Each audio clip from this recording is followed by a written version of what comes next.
disassembly of the Laban Kaiser is fairly straightforward. Uncap the pen and screw off the barrel. Then take out the converter. In my case, this is a Waterman converter and these cannot be taken apart easily. I strongly suggest leaving it alone and just flushing it out with water or maybe with an ink syringe.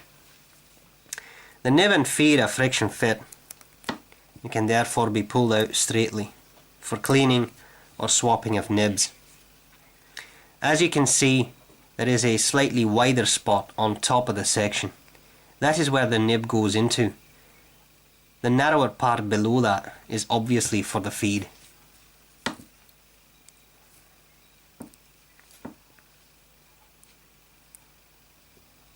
Once you are ready to put everything back together again, grab the nib and feed like this, with the shoulders of the nib and feed about aligned. Make sure you have proper alignment of the feed and slide everything back together again. It makes sense not to grab the nib while doing this, but just to grab nib and feed, or maybe just push down gently at the shoulders.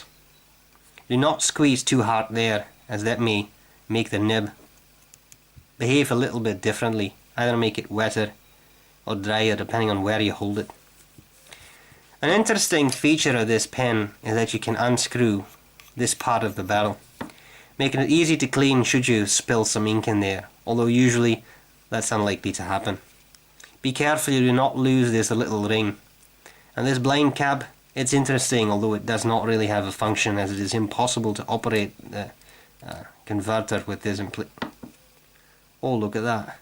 You can actually operate the converter. How about that?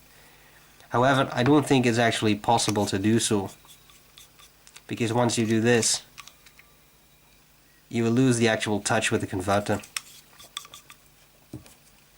When you are done, carefully slide the converter back in. Look what's happened there. Put the blind cap in the wrong spot. So apparently you can just use those threads for anything. Screw the barrel back in place, cap the pen, sit back and enjoy some haggis, possibly with a peacock feather.